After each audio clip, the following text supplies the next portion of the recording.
ಇದು ಎಷ್ಟು ವರ್ಷದ ಸರ್ಕಾರ? ಅವ್ರೇನೋ ಬರೀ 5 ವರ್ಷದ್ದಲ್ಲ, ಇನ್ನೂ 10 ವರ್ಷ ಇರುತ್ತೆ ಅಂತ ಹೇಳ್ತಾರೆ. ಒಟ್ಟು ಇನ್ನೂ 9 ವರ್ಷ ಇದೆ. 1 ವರ್ಷ ಆಗಿದೆ, 9 ವರ್ಷ ಇದೆ ಅಂತಿದ್ದಾರೆ. ಇರುತ್ತೆ ಅಂತ ಮೊನ್ನೆಲ್ಲ ಮೈಸೂರಲ್ಲಿ ಹೇಳಿದ್ದಾರೆ. ಹಿಂದೆನೋ ಹಲವಾರು ಜನ ಹೇಳಿದ್ರು ಮುಂದಿನ 20 ವರ್ಷ ನಮ್ಮದೇ ಸರ್ಕಾರ ಇದು ಅಂತ. ಏನೇನಾಯ್ತು ನಮ್ಗೆ ಇತಿಹಾಸ ತೋರಾಗ ಗೊತ್ತಾಗುತ್ತೆ.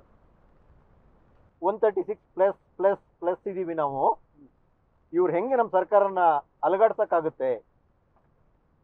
ಈಗ ನನಗೆ ಬೆಂಬಲ ಕೊಟ್ರದ ಹಾಗೆ ಎಷ್ಟಿದ್ದ ನಾವು 120 ಮೇಲೆ ಇದ್ವಲ್ಲ, ಅದೇಂಗೋಯ್ತು.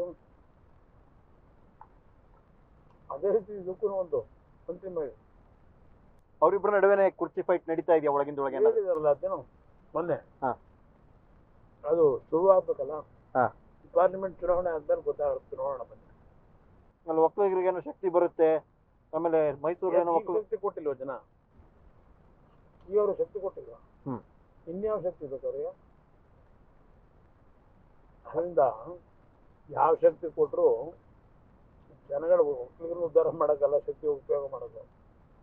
ನೀವು ಸ್ಕ್ವೇರ್ ಫೀಟಿಗೆ 100 ರೂಪಾಯಿ ಫಿಕ್ಸ್ ಮಾಡಿ ಪ್ರತಿದಿನ 50 ಕೋಟಿ ಇಲ್ಲದೆ ಮನೆ ಹೋಗಿ ನಿದ್ದೆ ಮಾಡೋದು ಅಂತ ಜನ ಮಾತಾಡ್ತಾರೆ. ಮಾತಾಡೋದಲ್ಲ.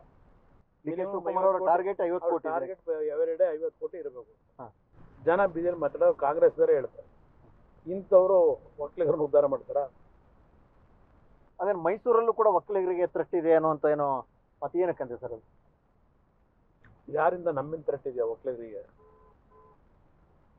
ನಮ್ಮಿದೆಯೋ? ಯಾರು ಥ್ರೆಟ್ ಮಾಡಿದವ್ರು ಯಾರಾಗ ಮೈಸೂರಲ್ಲಿ? ಕಾಂಗ್ರೆಸ್ಗೆ ಮುಖ್ಯಮಂತ್ರಿನೇ ಮಾಡಿರ್ಬೇಕು. ಅವ್ರು ಹೇಳೋವಾಗ ಧೈರ್ಯವಾಗಿ ಹೆಸರು ಹೇಳಿ, ಯಾರಿಂದ ತೊಂದರೆ ಆಗಿದೆ, ಯಾರಿಂದ ತಟ್ಟಿದೆ, ಇವ್ರು ಯಾರಿಗೆ ರಕ್ಷಣೆ ಕೊಡ್ತಾರೆ ಹೇಳಿ. ಸುಮ್ಮನೆ ಅಡ್ಗೋಡೆ ಮೇಲೆ ಹೇಳಿದ್ರಿ ನಾವು.